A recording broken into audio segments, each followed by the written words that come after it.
Good morning, students. So today this is your history class. So as we have started chapter number 2 of history, nationalism in India. So आज हम करेंगे topic start the first world war, Khilafat and non cooperation movement. ठीक है. So we will start with the first world war only. ये हम करेंगे बाद में. So the first world war, at first आपको क्लियरिटी होनी चाहिए कि जो फर्स्ट वर्ल्ड वॉर थी that was started in 1914 and ends in 1918. ठीक है. तो यहाँ तक ये वर्ल्ड वॉर चलती रही एंड हमने पढ़ना है फर्स्ट वर्ल्ड वॉर का इम्पैक्ट क्या पड़ा इंडिया को. मीन्स इन 1919 और नेशनलिज्म इन इंडिया कि 1919 में जब वर्ल्ड वॉर खत्म हो गई क्या इंडिया को इम्पैक्ट पड़ा, अगर पड़ा तो क्या पड़ा.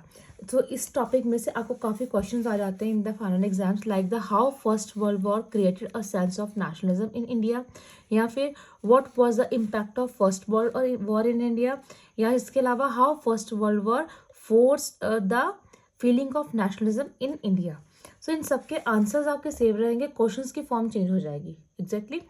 सो इसके जो आंसर आएगा that I have written in 3 points. सबके सब पॉइंट हम मैंशन है, मैं अंडरलाइन करवा दूंगी आपको. द फर्स्ट पॉइंट है we have a increase in defence expenditure.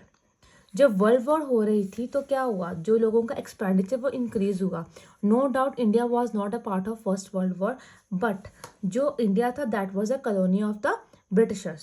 So Britishers ने क्या करना है, अपना एक्सपेंडिचर को बैलेंस करने के लिए they will lie on the India also. Okay. जब इंडिया पे लाई करेंगे तो कैसे इंक्रीज करेंगे, they will increase the taxes on the like जो भी लोग बेच रहे हैं चीज़ें कुछ भी है, जो टैक्सेस था उनको इंक्रीज कर दिया. टैक्सेस को इंक्रीज होने का मतलब क्या, 10 वाली चीज़ आपको 15 मिलेगी ऑटोमेटिकली, वो प्राइसेस को हाई कर दिया so they can meet the expenditures. Okay. So like here we have written the point for first one. Underline this point, beta. It led to huge increase in defense expenditure, which was financed by war loans, increasing taxes. So here custom duties were also raised, income taxes were introduced by the Britishers so they can meet their expenditure. Okay, this is your first point in actual. Second one we have a prices of essential commodities. Now what is essential commodities. Okay. Essential commodity बेटा कौन सी थी हमारे पास, that was your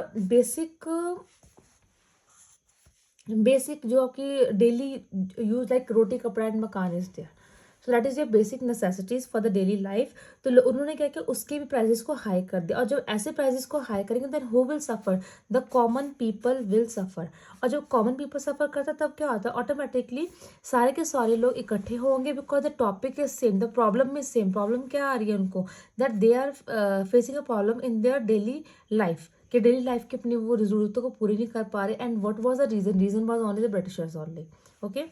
And third point, we are having a villages were called supply for soldiers and forced recruitments. Come to your book side here.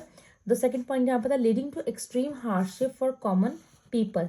Common people की hardship क्या थी, जो प्राइजेस थे वो इंक्रीज हो गए, डबल हो चुके थे उनकी हर कमोडिटी के. थर्ड पॉइंट है we have a villages were called upon a supply of soldiers and their force recruitment.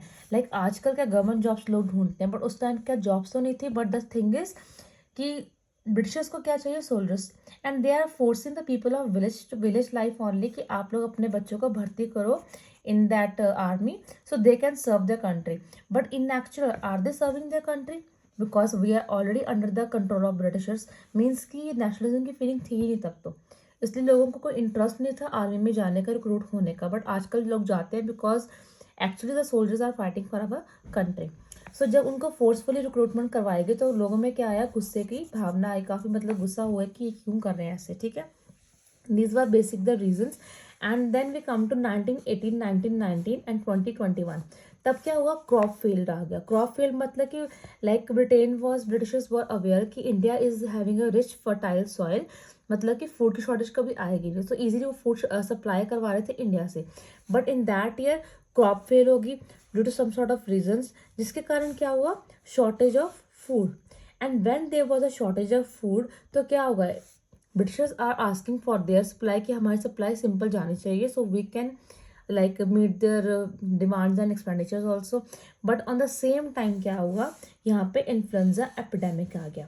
ना वर्ड एपिडेमिक सुनते आप कोरोना को याद कर लो चाहे, means problems related with health, like lungs problem आ गई, रेस्पिरेटरी प्रॉब्लम्स आ गई, जिसके कारण according to census of 1921 12 to 13 million people were perished as a result of famines and epidemic, means they lost their lives because of this epidemic. Again, लोगों भड़केंगे, no doubt बेटा, कि because the reason is same, the British and the demands only, जिसको fulfil करते हुए all the people of India are suffering from so many things, and then they combined with each other, और तब वो देशभक्ति की फीलिंग उनमें आई.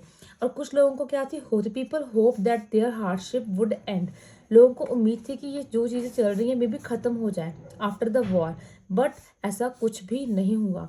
Just because of this reason नए लीडर आए और अपने न्यू मोड ऑफ स्ट्रगल. ना स्ट्रगल डजंट मीन कि हमने सिर्फ फाइट करनी है, it can be different types of, like हम पढ़ेंगे, लाइक आइडिया सत्याग्रह, खिलाफत, नॉर्म, इस सब टॉपिक आगे पढ़ेंगे in the next class. So up to this what you have to do, again read this properly and underline this important things जो मैंने करवाए, बिकॉज बेसिकली इस टॉपिक में से आपका एक आधा क्वेश्चन आ ही जाता है, मैक्सिमम चांसेस है पेपर में आने के. ठीक है बेटा.